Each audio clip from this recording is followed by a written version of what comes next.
రాష్ట్రంలో గత 15 నెలల నుంచి జరుగుతున్న పరిణామాల పట్ల మీకు అందరికీ చెప్పాల్సిన అవసరం లేదు.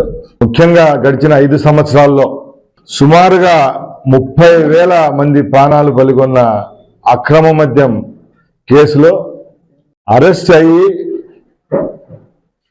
70 రోజులు జైల్లో ఊచలు లెక్కబెట్టి బెయిల్ పైన బయటకు వచ్చిన ప్రస్తుత రాజంపేట ఎంపీ పెద్దిరెడ్డి మిథున్ రెడ్డి గారి గురించి నేను చెప్తున్నా.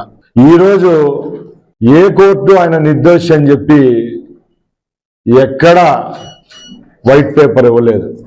కేవలము చట్టంలో ఉన్న కొన్ని లొసుకులను అడ్డం పెట్టుకొని ఈరోజు బెయిల్ తెచ్చుకోవడం జరిగింది. ముఖ్యంగా పెద్దిరెడ్డి మిథున్ రెడ్డి గారికి అలాగే వారి తండ్రి పెద్దిరెడ్డి రామచంద్రారెడ్డి గారికి నేను సవాల్ విసురుతున్నా. గత ప్రభుత్వంలో మీరు ఏ విధమైన తప్పులు చేయకపోతే ఈరోజు ఈ దౌర్భాగ్యం మీకు ఎలా పట్టింది?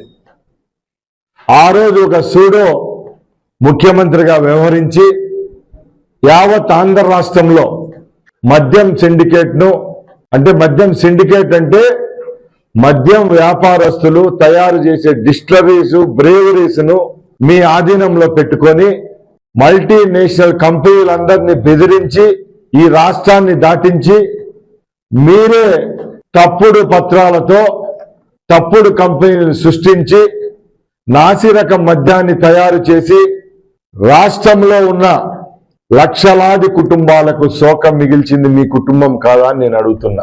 ఆ రోజు జగన్మోహన్ రెడ్డికి కుడిభుజంగా వ్యవహరించి కొన్ని వేల ప్రాణాలు బలిగొన్నారు. ఎక్కడ మద్యం విషయంలో మీరు న్యాయపరంగా వ్యవహరించారో ఒకసారి చెప్పవలసిందిగా అడుగుతున్నా. మీ కంపెనీల్లో తయారైన మద్యం తాగి వేలాది మంది మరణించారు. ముఖ్యంగా పాత్రికా మిత్రులకు నేను ఒకటి చెప్పదలుచుకున్నా.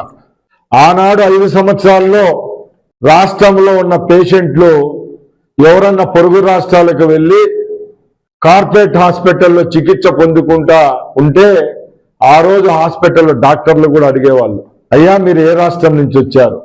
ఆంధ్ర రాష్ట్రం నుంచి వచ్చింటే మీకు వస్తున్న సమస్యలన్నీ కల్తీ మద్యం ద్వారా అని చెప్పడం జరిగిందంటే ఒకసారి ఆ కాలంలో జరిగిన అన్యాయం ఎంతో మీ అందరికీ అర్థమవుతా ఉంది.